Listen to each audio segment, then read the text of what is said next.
बहुत समय पहले की बात है। एक छोटे से गांव में रामू नाम का एक लड़का रहता था। वो बहुत मेहनती था और वो काम की तलाश में इधर-उधर भटकता रहता था, लेकिन उसे कोई भी काम नहीं मिल रहा था। इसलिए वो बहुत परेशान था और वो निराश होकर अपने घर लौट आता है। उसके घर में एक बूढ़ी माँ और उसकी पत्नी तथा उसके 2 बच्चे थे। उसके पास इतने भी पैसे नहीं थे कि घर का चूल्हा जल सके, जिसके कारण उसे तथा उसके परिवार वालों को कई कई दिनों तक भूखा रहना पड़ता था। रामू की माँ बोली, बेटा, अगर तुझे इस गांव में काम नहीं मिल रहा है तो तू दूसरे गांव जाकर कुछ काम कर ले, जिसके कारण हमें कुछ खाने के लिए पैसे मिल जाए। तुझे पता तो है, तेरी पत्नी तथा तेरे बच्चों ने 2-3 दिन से कुछ नहीं खाया है। अगर तू दूसरे गांव जाएगा और वहां से पैसे कमाकर लाएगा तो तेरे बीवी बच्चों को भूखा नहीं सोना पड़ेगा। अगर मैं काम करने दूसरे गांव चला गया तो तुम्हारा यहाँ ख्याल कौन रखेगा तथा तुम्हारी देखभाल कौन करेगा? चलो, मैं कुछ सोचता हूँ कि काम कैसे मिलेगा। अगले दिन रामू काम की तलाश में दूसरे गांव जाता है। दूसरे गांव जाने के लिए रामू को एक जंगल के रास्ते से गुजरना पड़ता है। वो जंगल में चल ही रहा था कि उसकी नज़र एक साधु पर जाती है।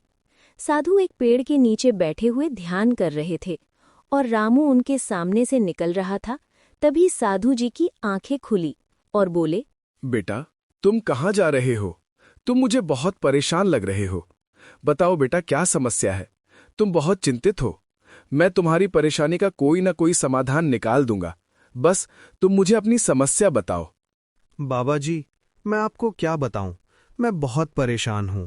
मेरे बीवी बच्चों ने 2-3 दिन से खाना भी नहीं खाया है और मेरे पास इतने पैसे भी नहीं हैं कि मैं उन्हें कुछ खिला सकूं। इसलिए मैं काम की तलाश में दूसरे गांव जा रहा हूं, क्योंकि मुझे अपने गांव में कोई काम देने को तैयार ही नहीं है। अब आप ही मेरी समस्या का कोई समाधान बताएं। बेटा, तुम मुझे अपना परिचय दो, जिससे कि मैं तुम्हारा भविष्य पढ़ सकूं तथा तुम्हारी समस्या का कोई ना कोई समाधान निकाल सकूं। परिचय भी साफ सुथरा होना चाहिए। अगर परिचय गलत निकला तो उसका दंड भी तुम्हें भुगतना पड़ सकता है। इसलिए परिचय को सावधानी पूर्वक बताना। बाबा, मेरा नाम रामू है। मैं रमनपुर गांव से आया हूँ। मेरे घर में एक बूढ़ी माँ, मेरी पत्नी तथा मेरे 2 बच्चे रहते हैं। मैं बहुत गरीब हूँ और मैं काम की तलाश में दूसरे गांव जा रहा था। बाबा जी ये सुनकर अपना ध्यान लगाते हैं तथा कुछ समय बाद रामू को कुछ बातें बताते हैं। बेटा रामू, तुम्हारा जीवन दुख दर्द से भरा हुआ है तथा कुछ समय बाद तुम्हारे जीवन में खुशियां ही खुशियां होंगी। तुम्हारी किस्मत जल्द चमकेगी। अब तुम अपने घर को जाओ। रामू बाबा जी का धन्यवाद कर घर की ओर चलता है। वो घर की ओर जा ही रहा था, तभी रास्ते में उसे एक बक्सा पड़ा हुआ दिखता है। रामू बक्से के पास जाता है तथा सोचने लगता है, पता नहीं ये बक्सा किसका रह गया है और पता नहीं इसके अंदर क्या होगा। चलो इसे घर ले चलता हूँ। रामू बक्से को लेकर घर की ओर चल पड़ता है। वो अपने गांव पहुंचता है। तभी गांव के लोग उसका मजाक उड़ाने लगते हैं। अब तो रामू के पास बहुत पैसा आ गया होगा, क्योंकि वो दूसरे गांव से पैसे कमा कर लाया है। रामू, तुझे किसी ने काम दिया भी या नहीं कि तुझे धक्के मारकर भगा दिया? भाइयों, अब तो तुम मेरा मजाक उड़ा रहे हो, पर ध्यान रखना, किस्मत सबकी बदलती है। एक ना एक दिन मेरी भी किस्मत बदलेगी।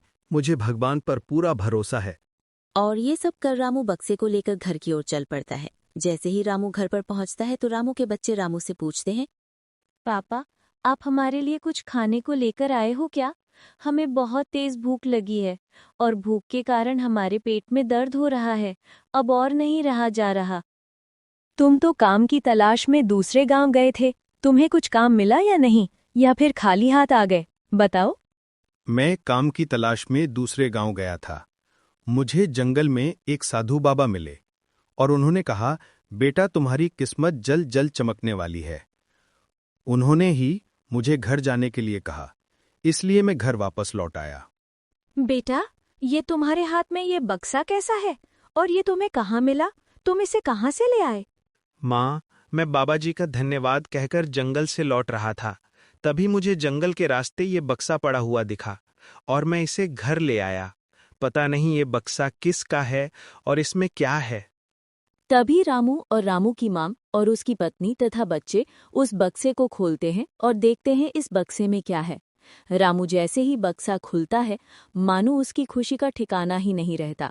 बक्से के अंदर ढेर सारा सोना था और इतना सारा सोना देखकर रामू और उसकी माँ तथा रामू की पत्नी चिंतित हो जाते हैं, क्योंकि उन्होंने इतना सारा सोना पहली बार देखा था। इसमें से वह थोड़ा सा सोना लेकर बाजार चला जाता है तथा सोने को बेचकर पैसे ले आता है, जिससे वह रामू और उसके परिवार वालों ने भर पेट खाना खाया तथा चैन की सांस ली।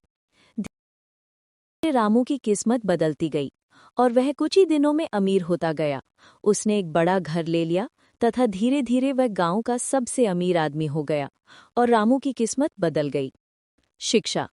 हमें कहानी से यह शिक्षा मिलती है कि हमें कभी भी मेहनत करना नहीं छोड़ना चाहिए, चाहे हमारे सामने कैसी भी परिस्थिति हो।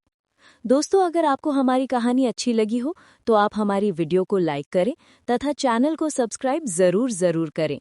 धन्यवाद।